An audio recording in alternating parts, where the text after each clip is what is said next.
By the time I finished high school, it's safe to say I didn't have much of a reputation left. At this point, I don't really give a piss about my reputation, so why don't I further damage my credibility by talking about my Sonic the Hedgehog OC?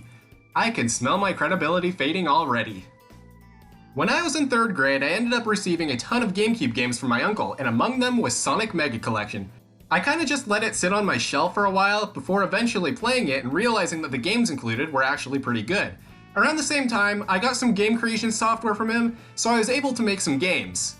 I wasn't very good at it. It would be a good while before I would end up publishing anything I had made, and most of it would be fan games. The majority of said fan games were about that popular fat Italian man everyone knows and loves, the Red Luigi. There was a point where instead of making a fan game about a series, I made a couple starring his rival, Sonic the Hedgehog. I wasn't the greatest at programming my own stuff, so I'd often use engines made by other people, and if you don't know what an engine is, it's what a game runs on, particularly all the files that make up the game. Using an engine, I made 2 Sonic fan games, one of which followed my own original character, Wilt.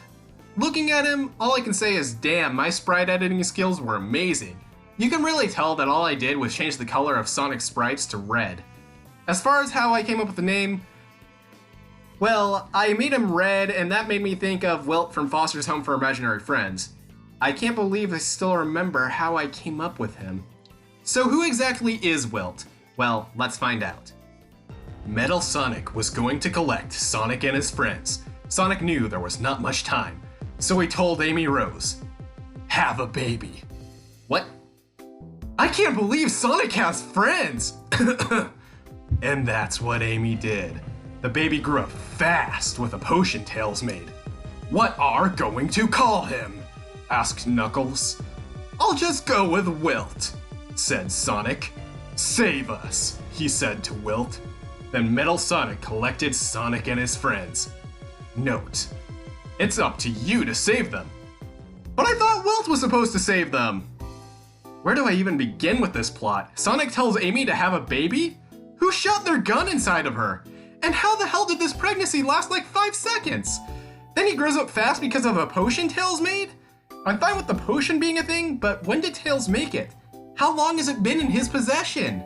After reading the story, we can see how my meddling with the game's files made me manage to fuck up the logo. Metal Sonic's so powerful, he destroyed it before he flew by. Now, straight to the game, which doesn't have a title screen. An updated version would, but you would have to move through the menus with a mouse since I didn't know how to program a keyboard-controlled menu. In fact, I still don't. The first zone is called Mount Top, and its music is Hidden Palace Zone from Sonic the Hedgehog 2. However, I use MIDI files for this game like I did with a lot of my other stuff. I eventually grew out of it because I didn't like how they sounded in comparison to MP3 files, which would make these games take longer to save when working on them. As for the game, yeah, it's a Sonic game. You go from the start to the end of a level which has a signpost, while avoiding enemies and collecting rings, which you lose when getting hit. In comparison to official Sonic games, I wouldn't say level design's that great. In fact, there aren't even loops to run through. That's partially because the engine I used didn't have loops in it, and my 4th grade self wasn't smart enough to figure out how to add that kind of stuff. The first level is actually pretty short. In the next, there are a few extra lives that are easy to grab, but that's all that really stands out about it. It's really just more of the first level. Act 3 is the same thing, except it starts with you moving downward and it has this part with awkwardly placed springs. At the end of the first zone, there's just another signpost. I wasn't smart enough to add boss fights to most of the zones, so they all end the same way. At the same time, I was never that big a fan of boss fights in games for whatever reason, so it doesn't really matter that much to me. Second zone is Power Station and it uses music from Chemical Plant Zone, which is also in Sonic 2. What is with this background? It's night and there are trees that just get cut off. Like Mount Top, level design again isn't that great, and this is where it starts to get a bit worse. Every now and then you'll have to take some leaps of faith. Just jump and hope to God you land on something. Act 2 has clouds in the background instead of those trees, and that's the only thing that sets it apart. Act 3 is the awkward tree background, but this time I changed the color to one of those colors that men don't know exist. Other than having an alternate pathway, this level is the same. Morning Forest is the tree background again. Must have loved this background. And this time I changed the color to some shade of yellow while reusing tiles that I used in Mount Top. Oh, and the music is Emerald Hill Zone from Sonic the Hedgehog 2. I must have really liked Sonic 2 at the time.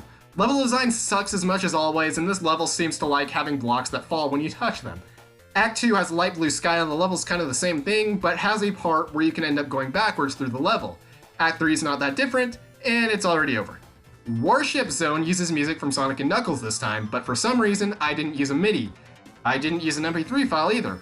I went up to my TV with my MP3 player and recorded the music, and I used the file I had recorded in this game.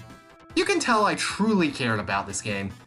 And this zone reuses tiles too. As for the background, it's just black and nothing else. Act 2 is the same, and why would one of Robotnik's ships have Wilt's name spelled out? That doesn't make any sense. Act 3 does the same thing too. Both of them have parts where you stand on a platform and it will fall when you touch it. There's a part where I have that happen and then do it again but with a trap, so it seems I got that part of level design down. When you finish Act 3, you end up in a room with the same theme, but the HUD disappears for some reason, and it's really short too. Moving on to Agent Sky, which plays music from Sky Sanctuary, which is also from Sonic & Knuckles. At the beginning, you fall out of this piece of Minecraft and land on these black blocks. I'm guessing the brown stuff is supposed to be the warship and Wilt just fell out. As for these black blocks, I just took the collision objects from the game and made them visible. A lot of engines I've used require these collision objects to be placed on tiles you place so that the player won't fall through them. So you get to decide if any parts of the tiles placed in the stage are solid or not. And what this means is, I gave up on actually placing tiles. I mean, what were you expecting from 4th grade me? I was still wetting the bed at the time. The stage is what you'd expect. Design is as crappy as always, only this time we're in the sky. These blocks that Wilt walks on are supposed to be black and surrounded by blue, but the background makes that outline a bit hard to see. I probably should have recolored these. I end up reusing elements from previous stages in the game, and for some reason these few stages seem to be lacking in enemy placements. It all leads to Wilt re-entering the warship, so why did he leave? The next stage is in the airship and it's really short. After that, Wilt is back outside and this level is just a straight line. This game gets an award for best level design. After that, Final Zone. And this is the only boss fight in the entire game. Metal Sonic is operating one of Robotnik's machines and creating enemies. They don't really go toward you, so it's really easy to just hit the machine from underneath and repeat until he's done. And when that's done, thanks for playing! And that's it. No concluding story or anything. We just go to a blue screen for a little bit and then the game closes out. And that is Wilt the Hedgehog. A not very good Sonic fan game made by me when I was in 4th grade. And for some reason, I thought it would be a good idea to publish it when I was in 8th. I made an updated version of the game too, which removed some of the issues from the game. Not enough to make it, good, but enough to make it more playable. Sort of. There are even a few mini-games thrown into this version, which I guess can be nice distractions, but overall, nothing's really that impressive. It's just a Sonic game where you play as a Sonic recolor, there are no loops, and the level design sucks. Then there's that plot that makes no sense. It makes it real obvious I didn't know much about the spaghetti noodle dripping its sauce into the dish and the results coming out 9 months later. I can't believe I was actually planning on making a sequel to this at one point. Well, now that I've told you about a dark part of my past, we can all move on. My credibility was never really that great, and it must have decreased greatly just by me putting out this video. It could be worse. I could have a DeviantArt account. Damn it!